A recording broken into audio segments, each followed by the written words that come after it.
qui a amené des maisons je crois, de 25 millions. Ah oui, d'accord. Mais ils voulaient la moitié. Quand tu payes la moitié, on te donne la clé. Mais toute la maison est terminée. Ah bon, d'accord. Avec la moitié. Ok. Donc, ils ont fait la même chose tout à l'heure. Mais jusque-là, on n'a pas ajouté d'abord les statistiques de la 5e édition, qui n'a pas évolué d'abord.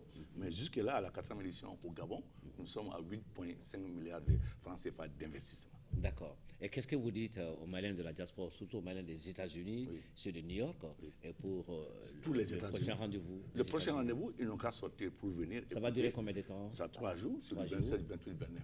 D'accord. Donc, le ministère de l'Habitat sera là. À New York, où? À New York? On est en train de faire ça Ah bon, à Harlem, ah à la bon, 116. Le ministre de l'Habitat, le ministre de l'Habitat est un grand sponsor. Il sera présent. Il sera là. Oui, il y a des nouveautés. Il y a encore beaucoup de nouvelles qu'on va lancer pendant ces forums. Et puis, nous invitons aussi tout le monde d'être là pour écouter et savoir ce qui se passe.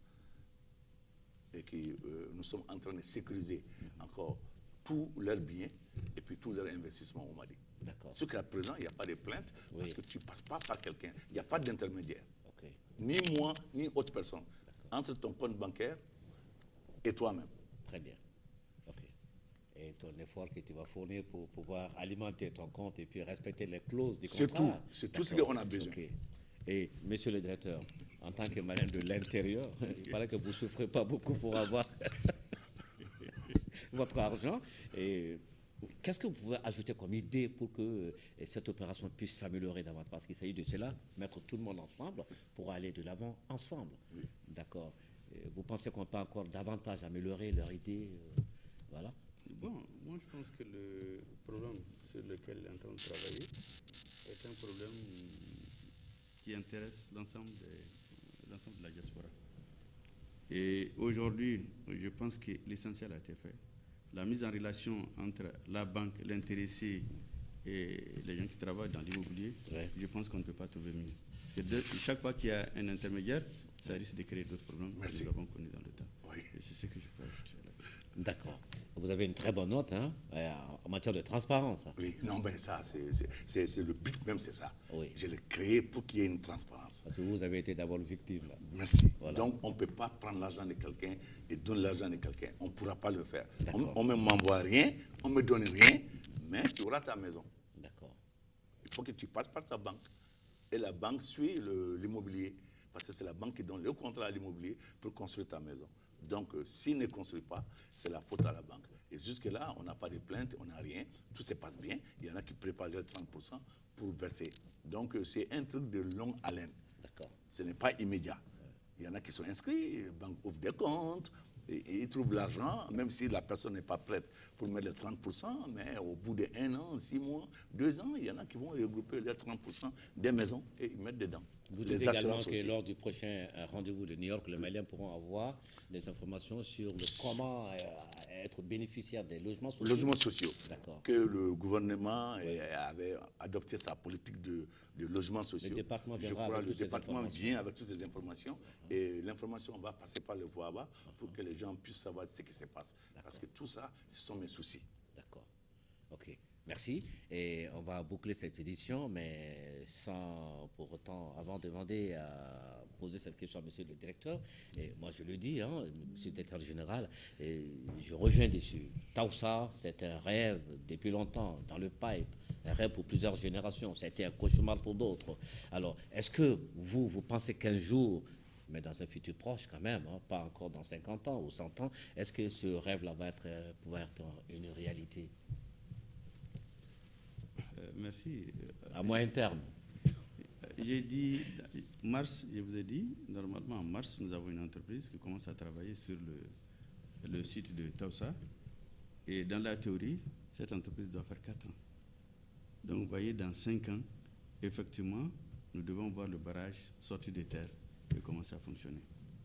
Maintenant, au-delà de ça, c'est que quand vous partez sur le site de Taoussa, il y a aujourd'hui 5 entreprises qui sont en train de travailler dans le cadre de préparatifs du barrage. Parce que vous y allez très souvent. Le ministre a fait récemment 2 nuits à Taoussa avec plus de 1000 personnes sur le site de Taoussa. il y a une mission régulière sur le site de Taoussa. On a 5 entreprises, plus 2 bureaux de contrôle qui sont sur le terrain en train de déplacer le village qui est dans l'emprise du barrage pour le mettre de côté pour que quand l'entreprise arrive, l'autre entreprise de barrage arrive, qu'elle puisse commencer à travailler directement. C'est un gros village, combien de personnes? Il faut compter 6 000 personnes. À 6 000 personnes. Et nous avons un programme de à peu près 154 villages à déplacer dans le cadre de ce projet-là. Nous avons commencé par le village de Taoussa. Et très prochainement, c'est Chabaria, là où il y a le site des carrières, ainsi de suite. Et après, les autres villages qui se trouveraient dans le réservoir du barrage. Et donc, ça c'est déjà déclenché et les gens sont en train de travailler. D'accord. Oui. Merci. Oui, monsieur. Bon, je ne peux pas le quitter sans parler des Absolument. partenaires, surtout le grand partenaire actuellement qui est Orabank, qui est en train de préparer des fonds de garantie parce qu'il y a toujours des banques souvent qui refusent d'approuver les maillots extérieurs parce qu'ils ne peuvent pas domicilier leurs sous. Donc, moi, j'ai fait un partenariat avec le Conseil supérieur de la diaspora, qui est encore partenaire aussi à Orabank et qui est en train de domicilier un fonds de garantie à Orabank.